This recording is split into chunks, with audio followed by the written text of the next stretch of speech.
नमस्कार विद्यार्थी मित्रांनो, एनएक्स मराठीच्या एका नवीन व्हिडिओमध्ये मी अजय तेलंग आपले स्वागत करतो। तर मित्रांनो, आजच्या व्हिडिओमध्ये अशाच एका नवीन भरतीबाबतची नवीन अपडेट तुमच्यासाठी घेऊन आलोय। तर महाराष्ट्रातील पात्र उमेदवारांकरिता पुन्हा एकदा नोकरीची सुवर्ण संधी असून श्री तुळजाभवानी मंदिर संस्थान तुळजापूर अंतर्गत गट क व गट ड पदांच्या रिक्त जागांसाठी भरतीबाबतची जाहिरात प्रसिद्ध करण्यात आलेली आहे। 10वी उत्तीर्ण तसेच पदवीधर उमेदवारांसाठी सरळ सेवा तसेच कायमस्वरूपी नोकर भरती या संस्थानामार्फत घेतल्या जात आहे। त्यासाठी पात्र उमेदवारांकडून ऑनलाईन पद्धतीने अर्ज मागवला जात आहे। तेव्हा या भरतीबाबत संपूर्ण इन्फॉर्मेशन आजच्या व्हिडिओमध्ये पुढे बघणार आहोत, तेव्हा व्हिडिओ कुठेही स्किप करू नका, संपूर्ण व्हिडिओ शेवटपर्यंत बघा। आपल्या एनएक्स मराठी YouTube चॅनलवरती तुम्ही जर नवीन आला असाल तर चॅनलला नक्की सबस्क्राइब करा व त्याचसोबत बाजूची नोटिफिकेशन बेल प्रेस करायला विसरू नका, अशाच नोकरी संदर्भातील नवनवीन अपडेट्स डेली बघण्यासाठी। चला तर मग कोणताही वेळ वाया न घालवता आजच्या भरतीबाबतच्या व्हिडिओला सुरुवात करूया। तर या ठिकाणी बघू शकता मित्रांनो, श्री तुळजाभवानी मंदिर संस्थान तुळजापूर अंतर्गत विविध संवर्गातील सरळ सेवेची रिक्त पदे भरण्यासाठी या संस्थानामार्फत एक जाहिरात या ठिकाणी प्रसिद्ध केल्या गेली। तर त्याच पदभरतीबाबतच्या ऑफिशियल जाहिरातीवर या ठिकाणी आपण आलेला, तर या ठिकाणी बघू शकता जाहिरात क्रमांक सुद्धा या ठिकाणी देण्यात आलेला आहे। तर श्री तुळजाभवानी मंदिर संस्थान तुळजापूर यांच्या आस्थापनेवरील विविध विभागात केलेल्या कामकाजानुसार सुधारित आकृतीबंधातील उपलब्ध विविध संवर्गातील विविध पदे व शिपाई पदे ही विहित कार्यपद्धतीचा अवलंब करून सरळ सेवेने भरण्याकरिता जाहिरातीमध्ये नमूद केलेल्या शैक्षणिक अर्हता व इतर बाबींची पूर्तता करणाऱ्या पात्र उमेदवारांकडून ऑनलाईन पद्धतीने अर्ज या ठिकाणी मागवला जात आहे। तर या ठिकाणी बघू शकता सरळ सेवेने पदे भरण्याकरिता या ठिकाणी ऑनलाईन अर्ज करण्याकरता या विभागामार्फत एक ऑफिशियल वेबसाईट या ठिकाणी दिलेली आहे। तर या विभागाच्या ऑफिशियल वेबसाईटवर जाऊन तुम्हाला या पदासाठी ऑनलाईन पद्धतीने अर्ज या ठिकाणी सादर करायचा आहे। तर अर्ज सादर करण्यापूर्वी मित्रांनो तुम्हाला जाहिरात या ठिकाणी बघायची आहे। तर जाहिरात बघण्यासाठी तुम्ही या विभागाच्या ऑफिशियल वेबसाईटवर जाऊन ती जाहिरात या ठिकाणी डाउनलोड करून या संपूर्ण पदभरतीबाबत असलेली जाहिरात वाचून या पदांसाठी ऑनलाईन पद्धतीने अर्ज या ठिकाणी सादर करू शकता।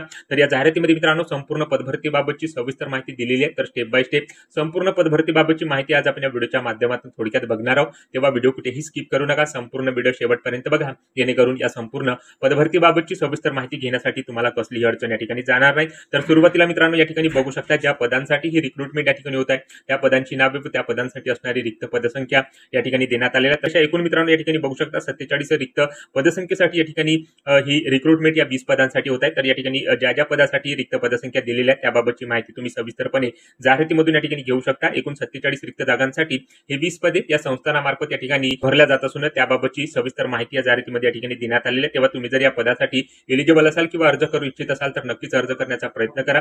त्यानंतर मित्रांनो या पदासाठी अर्ज करण्याकरता शिक्षण पात्रता इथे काय लागणार आहे तर त्याबाबतची माहिती सुद्धा इथे देण्यात आलेली आहे। तर सविस्तर पदभरतीसाठी असणाऱ्या शिक्षण पात्रतेबाबतची माहिती आपण या ठिकाणी बघणार आहोत। तर या ठिकाणी बघू शकता सहाय्यक व्यवस्थापक या पहिल्या पदासाठी मित्रांनो ही रिक्रुटमेंट या ठिकाणी होत आहे। तर या पदासाठी शैक्षणिक अर्हता मान्यता प्राप्त विद्यापीठाकडील कोणत्याही शाखेचा पदवीधर उमेदवार या ठिकाणी अर्ज सादर करू शकणार आहे। त्यानंतर नेटवर्क इंजिनियर या दुसऱ्या पदासाठी मान्यता प्राप्त विद्यापीठाची संगणक अभियांत्रिकीमधील पदवी किंवा समकक्ष अर्हता ज्या उमेदवाराकडे आहेत उमेदवार या दुसऱ्या पदासाठी अर्ज सादर करू शकणार आहे। त्यानंतर मित्रांनो हार्डवेअर इंजिनियर या तिसऱ्या पदासाठी ही रिक्रुटमेंट होत आहे। तर या पदासाठी अर्ज करण्याकरता मान्यता प्राप्त विद्यापीठाची संगणक अभियांत्रिकीमधील पदवी किंवा समकक्ष अर्हता या ठिकाणी असणे आवश्यक आहे। त्यानंतर सॉफ्टवेअर इंजिनियर या चौथ्या पदासाठी मान्यता प्राप्त विद्यापीठाची संगणक अभियांत्रिकीमधील पदवी किंवा समकक्ष अर्हता या ठिकाणी असणे आवश्यक आहे। त्यानंतर लेखापाल या पाचव्या पदासाठी मान्यता प्राप्त विद्यापीठ किंवा मंडळातून वाणिज्य शाखेतील पदवी असणे आवश्यक आहे। त्यानंतर जनसंपर्क अधिकारी या 6व्या पदासाठी बॅचलर ऑफ सोशल वर्क किंवा बॅचलर ऑफ बिझनेस ऍडमिनिस्ट्रेशन किंवा वृत्तपत्र विद्या व जनसंज्ञापन पदवी किंवा मान्यता प्राप्त विद्यापीठाकडील कोणत्याही शाखेची पदवी या ठिकाणी असणे आवश्यक आहे। तोच उमेदवार जनसंपर्क अधिकारी या पदासाठी अर्ज सादर करू शकणार आहे। त्यानंतर मित्रांनो मास मीडिया प्रमुख या 7व्या पदासाठी ही रिक्रुटमेंट होत आहे। तर या पदासाठी शिक्षण पात्रता मान्यता प्राप्त विद्यापीठाकडील कोणत्याही शाखेचा पदवीधर उमेदवार व पत्रकारिता पदविका किंवा पत्रकारिता शाखेतील पदवी असलेला उमेदवार या मास मीडिया प्रमुख पदासाठी अर्ज सादर करू शकणार आहे। त्यानंतर मित्रांनो अभिरक्षक या 8व्या पदासाठी ही रिक्रुटमेंट या ठिकाणी होत असून या पदासाठी अर्ज करण्याकरता शिक्षण पात्रता या ठिकाणी बघू शकता झूलॉजी, बोटोनी, त्यानंतर अँथ्रोपोलॉजी किंवा एनिसेंट हिस्ट्री, त्यानंतर एनिसेंट कल्चर व आर्किओलॉजी या विषयांमधील ज्या उमेदवारांनी मान्यता प्राप्त विद्यापीठातून ग्रॅज्युएट डिग्री पूर्ण केलेली आहे तो उमेदवार अभिरक्षक या पदासाठी अर्ज या ठिकाणी सादर करू शकणार आहे। त्यानंतर मित्रांनो भांडारपाल या 9व्या पदासाठी ही रिक्रुटमेंट या ठिकाणी होत आहे। तर या पदासाठी शिक्षण पात्रता मान्यता प्राप्त विद्यापीठाकडील कोणत्याही शाखेचा पदवीधर उमेदवार या पदासाठी अर्ज सादर करू शकणार आहे। त्याचसोबत MSIT परीक्षा उत्तीर्ण प्रमाणपत्र असणे आवश्यक आहे। मराठी टंकलेखनाचा वेग 30 शब्द प्रति मिनिट आणि इंग्रजी टंकलेखनाचा वेग किमान 40 शब्द प्रति मिनिट या अर्हतेचे शासकीय वाणिज्य प्रमाणपत्र परीक्षा उत्तीर्ण केलेला उमेदवार भांडारपाल या पदासाठी अर्ज सादर करू शकणार आहे। त्यानंतर सुरक्षा निरीक्षक या 10व्या पदासाठी ही रिक्रुटमेंट होत असून या पदासाठी अर्ज करण्याकरता शिक्षण पात्रता मान्यताप्राप्त विद्यापीठाकडील कोणत्याही शाखेचा पदवीधर उमेदवार या पदासाठी अर्ज सादर करू शकणार आहे। तर या ठिकाणी शिक्षण पात्रतेसोबत या पदासाठी शारीरिक पात्रता सुद्धा इथे देण्यात आलेली आहे। तर या ठिकाणी बघू शकता पुरुष उमेदवारांची उंची 165 सेंटीमीटर असणे आवश्यक आहे। त्यानंतर छाती न फुगवता 79 सेंटीमीटर असणे आवश्यक आहे। तर महिला उमेदवारांची उंची 157 सेंटीमीटर असणे आवश्यक आहे। तर अशा प्रकारे या ठिकाणी या शिक्षण पात्रतेसोबत शारीरिक पात्रता इथे देण्यात आलेली असून या एलिजिबिलिटी क्रायटेरियानुसार तुम्ही जर या पदासाठी पात्र ठरत असाल तर सुरक्षा निरीक्षक या पदासाठी अर्ज सादर करू शकता। त्यानंतर स्वच्छता निरीक्षक या पदासाठी मित्रांनो ही रिक्रुटमेंट होत आहे। तर या पदासाठी अर्ज करण्याकरता शिक्षण पात्रता बघू शकता मान्यताप्राप्त विद्यापीठाकडील कोणत्याही शाखेचा पदवीधर उमेदवार, त्यानंतर मान्यताप्राप्त संस्थेचा स्वच्छता निरीक्षक पदविका अभ्यासक्रम उत्तीर्ण केलेला उमेदवार स्वच्छता निरीक्षक या पदासाठी अर्ज सादर करू शकणार आहे। त्यानंतर मित्रांनो 12व्या पदासाठी म्हणजेच सहाय्यक जनसंपर्क अधिकारी या पदासाठी ही रिक्रुटमेंट होत आहे। तर या पदासाठी शिक्षण पात्रता बॅचलर ऑफ सोशल वर्क किंवा बॅचलर ऑफ बिझनेस ऍडमिनिस्ट्रेशन किंवा वृत्तपत्र विद्या किंवा जनसंज्ञापन पदवी किंवा मान्यताप्राप्त विद्यापीठाकडील कोणत्याही शाखेचा पदवीधर उमेदवार सहाय्यक जनसंपर्क अधिकारी या पदासाठी अर्ज सादर करू शकणार आहे। त्यानंतर मित्रांनो सहाय्यक सुरक्षा निरीक्षक या पदासाठी अर्ज करण्याकरता शिक्षण पात्रता मान्यताप्राप्त विद्यापीठाकडील कोणत्याही शाखेचा पदवीधर उमेदवार या ठिकाणी अर्ज सादर करू शकणार आहे। त्यासोबत शारीरिक पात्रता पुरुष उमेदवारांची उंची 165 सेंटीमीटर असणे आवश्यक आहे। त्यानंतर छाती न फुगवता 79 सेंटीमीटर, तर महिला उमेदवारांकरता उंची 157 सेंटीमीटर अशी शारीरिक पात्रता व शिक्षण पात्रता सहाय्यक सुरक्षा निरीक्षक या पदासाठी देण्यात आलेली आहे। त्यानंतर मित्रांनो सहाय्यक स्वच्छता निरीक्षक या पदासाठी ही रिक्रुटमेंट या ठिकाणी 4व्या पदाकरता होत असून या पदासाठी शिक्षण पात्रता मान्यताप्राप्त विद्यापीठाकडील कोणत्याही शाखेचा पदवीधर उमेदवार, त्यासोबत मान्यताप्राप्त संस्थेचा स्वच्छता निरीक्षक पदविका अभ्यासक्रम उत्तीर्ण केलेला उमेदवार सहाय्यक स्वच्छता निरीक्षक या पदासाठी अर्ज सादर करू शकणार आहे। त्यानंतर मित्रांनो प्लंबर या 15व्या पदासाठी ही रिक्रुटमेंट होत आहे। तर या पदासाठी अर्ज करण्याकरता शिक्षण पात्रता त्या उमेदवाराने माध्यमिक शालांत परीक्षा उत्तीर्ण केलेली असावी। त्याचसोबत शासकीय औद्योगिक प्रशिक्षण संस्थेमधील किंवा शासनमान्य औद्योगिक प्रशिक्षण संस्थेमधील प्लंबरचा अभ्यासक्रम पूर्ण केल्याचे प्रमाणपत्र, त्याचसोबत नॅशनल अप्रेंटिसशिप उत्तीर्ण प्रमाणपत्र असणे आवश्यक आहे। तोच उमेदवार प्लंबर या पदासाठी अर्ज सादर करू शकणार आहे।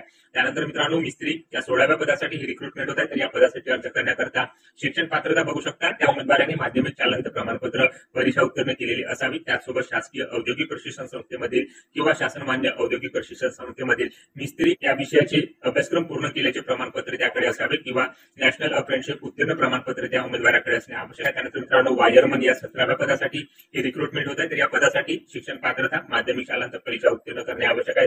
त्यासोबत शासकीय औद्योगिक प्रशिक्षण संस्थेमधील वायरमन या विषयाचा अभ्यासक्रम पूर्ण केल्याचे प्रमाणपत्र, त्यासोबत नॅशनल अप्रेंटिसशिप उत्तीर्ण प्रमाणपत्र या ठिकाणी असणे आवश्यक आहे। त्यानंतर मित्रांनो लिपिक टंकलेखक या 18व्या पदासाठी ही रिक्रुटमेंट होत आहे। तर या पदासाठी अर्ज करण्याकरता शिक्षण पात्रता मान्यताप्राप्त विद्यापीठाकडील कोणत्याही शाखेचा पदवीधर उमेदवार, त्यानंतर MSCIT परीक्षा उत्तीर्ण प्रमाणपत्र आणि मराठी टंकलेखनाचा वेग 30 शब्द प्रति मिनिट व इंग्रजी टंकलेखनाचा वेग 40 शब्द प्रति मिनिट या अर्हतेचे शासकीय वाणिज्य प्रमाणपत्र परीक्षा उत्तीर्ण केलेला उमेदवार लिपिक टंकलेखक या पदासाठी अर्ज सादर करू शकणार आहे। त्यानंतर मित्रांनो संगणक सहाय्यक या 19व्या पदासाठी ही रिक्रुटमेंट होत आहे। तर या पदासाठी अर्ज करण्याकरता शिक्षण पात्रता बघू शकता संगणक शाखेमधील पदवी किंवा समकक्ष अर्हता ज्या उमेदवाराकडे तो उमेदवार संगणक सहाय्यक या पदासाठी अर्ज सादर करू शकणार आहे। त्यानंतर मित्रांनो शिपाई या 20व्या पदासाठी शेवटच्या पदासाठी ही रिक्रुटमेंट होत आहे। तर या पदासाठी अर्ज करण्याकरता मित्रांनो शिक्षण पात्रता या ठिकाणी माध्यमिक शालांत परीक्षा उत्तीर्ण असलेला उमेदवार शिपाई या पदासाठी अर्ज सादर करू शकणार आहे। तर अशा प्रकारे मित्रांनो 20 पदांसाठी ही रिक्रुटमेंट एकूण 47 रिक्त जागांसाठी या ठिकाणी होत असून त्या पदासाठी त्या पदानुसार शिक्षण पात्रता देण्यात आलेली आहे। तर या शिक्षण पात्रतेनुसार या एलिजिबिलिटी क्रायटेरियानुसार तुम्ही जर या पदासाठी पात्र ठरत असाल तर नक्कीच या ठिकाणी अर्ज सादर करू शकता। त्यानंतर मित्रांनो या ठिकाणी शिक्षण पात्रतेसोबतच वयाची अट सुद्धा या ठिकाणी देण्यात आली आहे। तर या ठिकाणी बघू शकता वयोमर्यादेबाबत माहिती या ठिकाणी देण्यात आलेली आहे, ज्यामध्ये खुल्या प्रवर्गाकरता किमान वयोमर्यादा 18 वर्ष तर कमाल वयोमर्यादा 38 वर्षापर्यंत, त्यानंतर मागासवर्गीय उमेदवारांसाठी 18 ते 43 वर्ष, दिव्यांग उमेदवारांकरता 18 ते 45 वर्ष, प्रकल्पग्रस्तांकरिता 18 ते 45 वर्ष, भूकंपग्रस्तांकरिता 18 ते 45 वर्ष, त्यानंतर औषधालयांकरिता 18 ते 55, त्यानंतर माजी सैनिक दिव्यांगांकरता 45, उमेदवारांकरता 18 ते 43, उमेदवारांकरता 18 ते 43 अशी वयाची अट वयोमर्यादेबाबत माहिती या जाहिरातीमध्ये या ठिकाणी देण्यात आली। तर या एलिजिबिलिटी क्रायटेरियानुसार तुम्ही जर या पदासाठी पात्र असाल तर नक्कीच अर्ज सादर करू शकता। दिनांक 29/2/2024 रोजीचे उमेदवारांची वय या ठिकाणी या ठिकाणी बघू शकता। प्रत्येक पदासाठी त्या पदानुसार वेतन या ठिकाणी देण्यात आले, कोणत्या पदासाठी किती वेतन आहे याबाबतची माहिती या जाहिरातीमध्ये देण्यात आलेली असेल। त्या वेतन श्रेणीबाबतची माहिती तुम्ही जाहिरातीमध्ये या ठिकाणी घेऊ शकता। तर या ठिकाणी बघू शकता प्रत्येक पदासाठी मित्रांनो वेतन या ठिकाणी देण्यात आलेल्या शिपाई पदापासून धारणीच्या पदापर्यंत या ठिकाणी प्रत्येक पदासाठी वेतन देण्यात आले आहे. या जाहिरातीमध्ये त्या पदावरतीबाबत संपूर्ण माहिती देण्यात आलेली आहे. या पदासाठी वेतन किती अपेक्षित त्याचप्रमाणे सादर करायचं याची संपूर्ण माहिती या जाहिरातीमध्ये या ठिकाणी देण्यात आलेली आहे. या जाहिरातीची पीडीएफ मित्रांनो मी माझ्या व्हिडिओच्या डिस्क्रिप्शन मध्ये प्रोव्हाइड करणार आहे. किंवा डिस्क्रिप्शन मध्ये जाऊन तुम्ही ती जाहिरात डाउनलोड करून या पदाची समस्त माहिती घेऊ शकता. परिस्थिती स्वरूपाच्या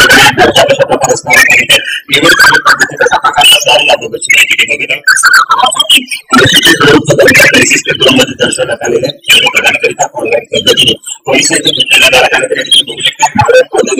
परीक्षेची वस्तुनिष्ठ प्रवर्तनास सहकार्य घेतल्या जाणाऱ्या प्रत्येक असणार आहे. त्याच्यामध्ये बघू शकता 100 तासासाठी 300 वेळाची परीक्षा घेतली जाणार आहे.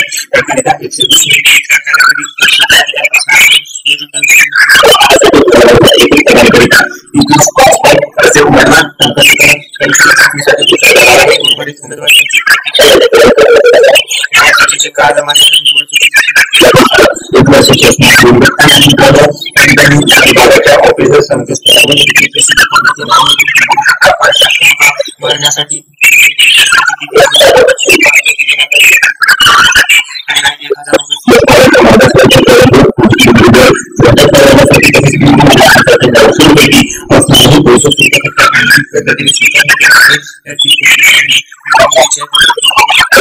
भरण्यासाठी ऑनलाईन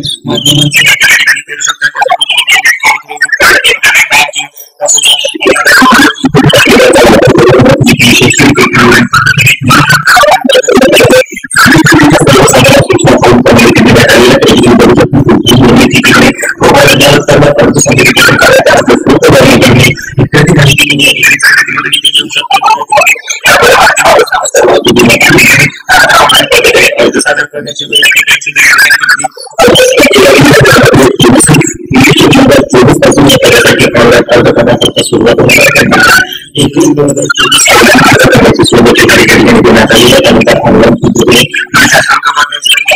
बघू शकता. संकेतस्थळावर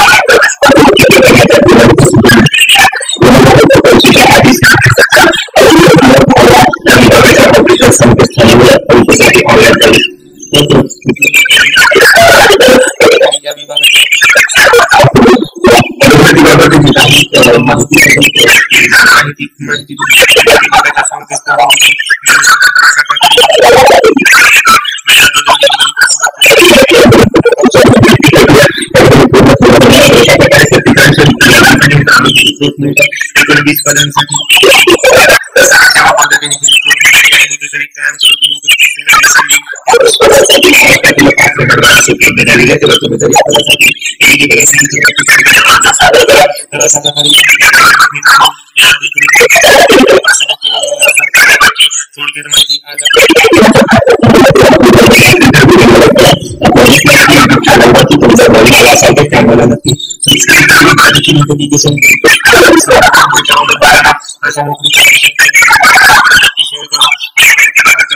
समस्या